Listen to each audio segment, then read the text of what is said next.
आताची सर्वात मोठी न्यूज। माझ्या भाषणात शेतकरी कर्जमाफीची घोषणा ऐकली का? अजितदादांचं विधान, मतदारांना मोठा धक्का। लोकसभेला पिछेहाट झाल्यानंतर शेतकरी कर्जमाफी, वीज बिल माफी आणि लाडकी बहीण योजना सुरू करून विधानसभा निवडणूक जिंकणाऱ्या महायुती सरकारला शेतकरी कर्जमाफीचा विसर पडल्याचे चित्र आहे। विधानसभा निवडणुकीत संपन्न होऊन महिला लोटलेला असताना आणि लाखो शेतकरी कर्जमाफीच्या प्रतीक्षेत असताना माझ्या भाषणात कधी कर्जमाफीचा विषय ऐकला का, अशी विचारणा करीत अंतरून पाहून पाय पसरावेत, असा उलट सल्ला सभेतील एका नागरिकाला दिला। भारतीय जनता पक्षासह महायुतीच्या मित्र पक्षाच्या जाहीरनाम्यात शेतकरी कर्जमाफीचे आश्वासन देण्यात आले आहे। नवनिर्वाचित सरकारमधील मंत्र्यांनी शपथ घेऊन आणि नवीन खात्याचा कार्यभार स्वीकारून 3-4 आठवडे लोटलेले असतानाही सरकार दिलेल्या आश्वासनावर व्यक्त होत नाही। त्याचमुळे पुणे जिल्ह्यातील दौंड तालुक्यातील एका सभेत एका नागरिकाने शेतकरी कर्जमाफीची आठवण उपमुख्यमंत्री अजित पवार यांना करून दिली।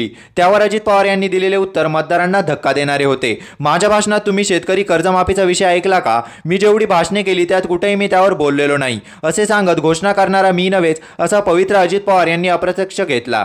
त्यांच्या विधानाने महायुतीला मतदान करणाऱ्या शेतकरी वर्गाला मोठा धक्का बसलेला आहे।